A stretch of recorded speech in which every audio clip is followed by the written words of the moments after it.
Bonjour, Rugby Magazine exceptionnel pour le dernier numéro de la saison. Merci Paul Gauze de nous recevoir ici dans les jardins de la LNR. Alors l'Assemblée générale de la Ligue va avoir lieu la semaine prochaine, le 1er juillet, à Montauban. Nous avons estimé que nous étions allés un peu à l'est, nous sommes allés à côté de Bordeaux, donc on a choisi un peu plus central. Le hasard faisant bien les choses, ça permet aussi de saluer la magnifique saison de Montauban.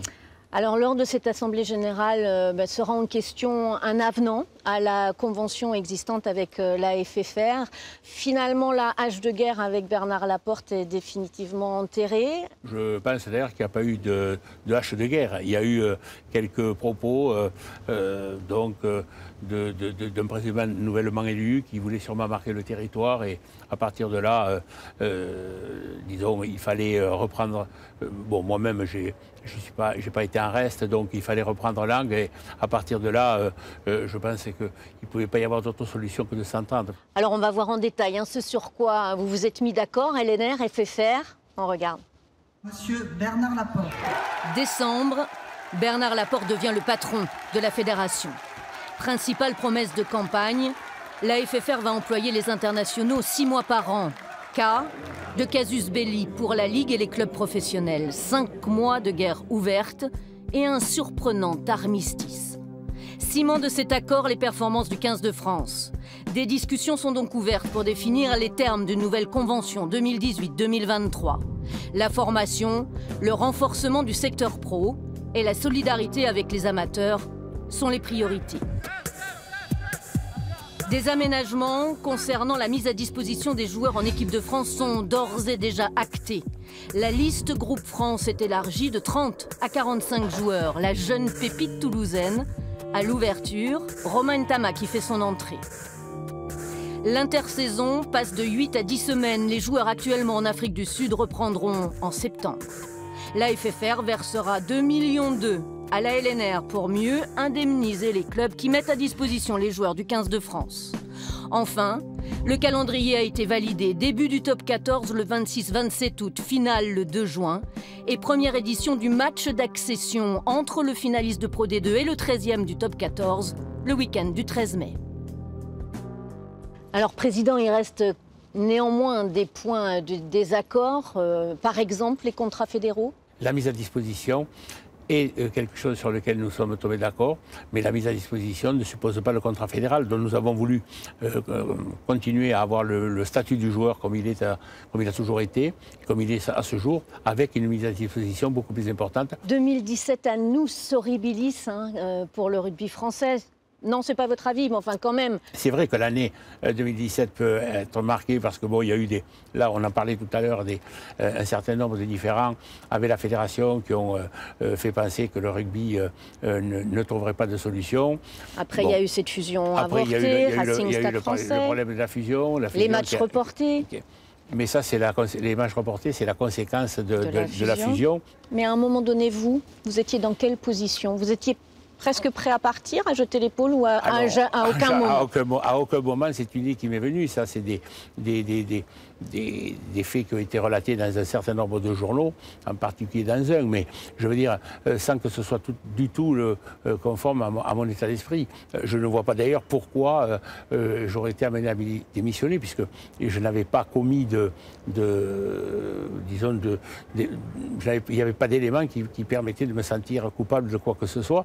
Et je pense que maintenant que la saison est terminée, on peut s'apercevoir que le fait d'avoir reporté et puis de jouer les matchs n'était pas la plus mauvaise des solutions, puisqu'elle a permis de terminer le championnat dans les délais, avec des équipes qui ont toutes gagné leurs points sur le terrain, et non pas avec des décisions qui auraient pu être arbitraires sur le tapis vert. Le Racing a été, on vient d'en parler, au cœur de l'actualité, malheureusement pas que d'un point de vue sportif. Laurent Travers est dans l'entretien de Rugby Magazine.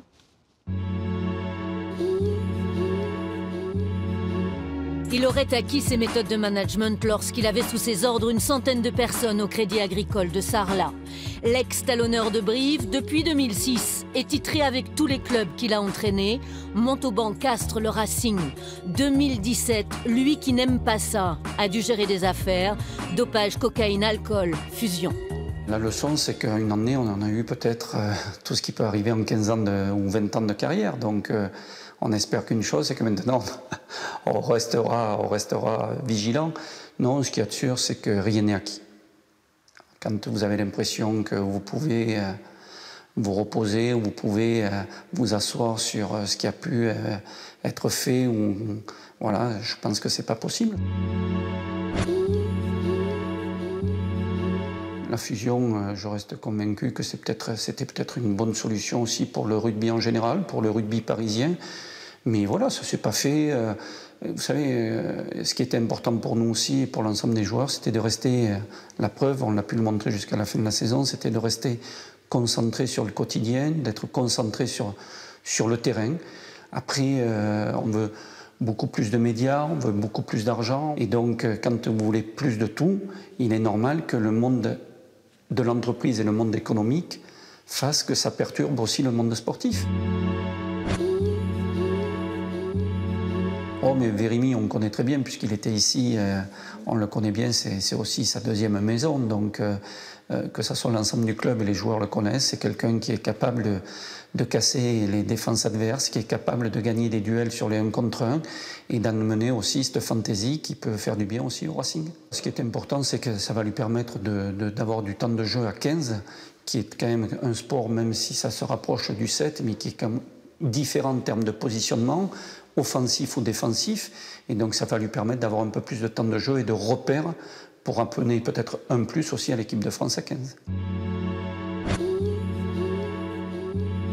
Quand on est au Racing 92, il ne peut pas y avoir de lassitude parce que c'est un club qui est sans arrêt en train de vouloir innover, sans arrêt, notamment avec la U Arena qui va être livrée dès cette saison, donc qui va être quelque chose de révolutionnaire dans le monde du rugby. On va pouvoir jouer quasiment dans un gymnase de rugby. Imaginez ce que ça peut faire en termes d'ambiance, en termes donc que ce soit pour les joueurs, mais pour nous aussi, c'est notre nouvelle maison. Donc je pense que ça va amener encore un peu plus de piment dans le monde rugbystique. Quand on dit que le rugby est un éternel recommencement, bien là, ça en est la preuve. Alors, certains présidents de Pro D2 ont évoqué en fin de saison la renaissance d'un top 16. Le problème, c'est que les présidents de D2 ont parlé de ça, mais c'était dans une précipitation qui n'était pas de bonne loi, puisque certains voulaient que dès la saison prochaine soit mis en route, ce qui était absolument impossible par rapport à des problèmes juridiques et des problèmes d'engagement d'un championnat avec un règlement. En ce qui concerne l'avenir, nous sommes engagés à étudier ce dossier dans les mois à venir. Mais entre un top 16 et un top 12, vous seriez plutôt favorable pour le top 16 ? Moi oui, je suis plutôt favorable. S'il devait y avoir un changement par rapport au top 14, bien évidemment, c'est plutôt vers un top 16 que je me tournerai plutôt qu'un top 12. Merci Président de nous avoir reçus ici dans les locaux de la LNR et bonne Assemblée Générale la semaine prochaine à vous. Merci de votre disponibilité. En début du mois de juillet se joue également la Coupe d'Afrique des Nations. Nous avons suivi l'équipe d'Algérie en stage à Pamiers. Cette équipe qui est également composée de joueurs d'Occitanie. Regardez. Pamiers, le 1er jour d'avril. Au petit stade de Magnagounette, les internationaux algériens.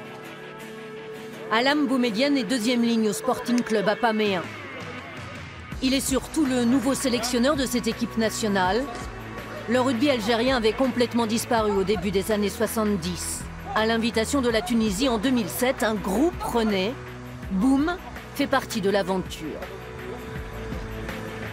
J'étais un peu frustré de voir tous mes camarades marocains partir en sélection ou bien en Tunisie. Et moi, voilà quoi, j'avais fait sélection française mais jeune, jusqu'à moins de 21 ans. Et du coup, j'étais un peu frustré. Et un jour, on m'a dit qu'il y avait une sélection algérienne. J'étais pro malgré ça et j'ai fait un forcing auprès de mon club pour qu'il me libère pour aller jouer ce premier match de rugby en Tunisie. Alam est le seul joueur algérien à avoir évolué à Toulon, par exemple, en top 16. À cette époque, il croise François Gélèze. Il lui demande de coacher sa sélection. Et à ses côtés, Jean-Jacques Crinca, un autre Agenais, lui aussi sans club. Les dirigeants algériens sont venus vers moi. Et du coup, c'est sans trop de réflexion et sans trop d'a priori que je suis parti dans l'aventure et puis on verra bien.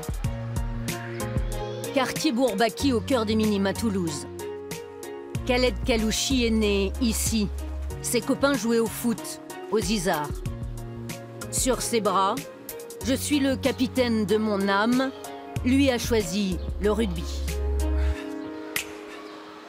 Troisième ligne à Blagnac, à Castanet, 8 ans qu'il porte le maillot algérien. On n'a jamais été coupé de l'Algérie, malgré que je sois né ici. On a toujours été, voilà, on a toujours baigné dedans. À la maison, c'était les chaînes algériennes. Enfin, tous les étés, on y allait. Dès qu'on pouvait, on y allait. Et quand on y allait, on y restait 2-3 mois. Donc, on n'a jamais coupé avec ça. Donc, je trouvais ça naturel.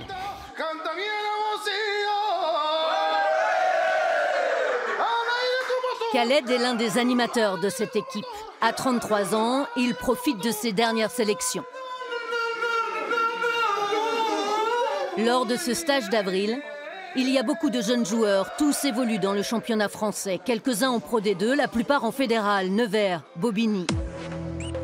La sélection existe donc depuis une dizaine d'années. Il y a moins d'un an, la fédération algérienne voit officiellement le jour, développer la pratique là-bas, en Algérie, et bien sûr l'idée. Donc là aujourd'hui, nous sommes à 25 clubs de créer, nous avons des écoles de rugby. On met énormément l'accent, notamment sur le sport féminin, sur le rugby féminin. Et nous avons aussi pour objectif peut-être de participer pour 2023 à la Coupe du Monde. Les soins se font dans une salle de restaurant. Hamid Mas-Sébastien. Demain dimanche, il retrouve son équipe Millau pour disputer une deuxième place contre Gaillac en Fédéral 2. On essaie d'être le plus professionnel possible, surtout quand on n'a pas toujours toute la structure comme certaines fédérations, malheureusement. La base de tout ça, c'est la cohésion. Il y a un bon groupe, on vit bien, on se revoit tous les 3-4 mois. Et on prend plaisir à se retrouver, à intégrer les nouveaux arrivants et à s'adapter. Ce même dimanche, Lombez Samatan dans le Gers joue son dernier match à domicile. Johan est 9 ou 10 depuis 5 ans avec les Rouges et Blancs. Son grand-père est algérien. Depuis 1 an, il est le demi-mêlée de la sélection. Ça lui permet aussi de s'approprier son histoire. C'est très enrichissant humainement. Et après, sportivement, je pense qu'on peut avoir le niveau au moins de jouer en groupe A, en Coupe d'Afrique.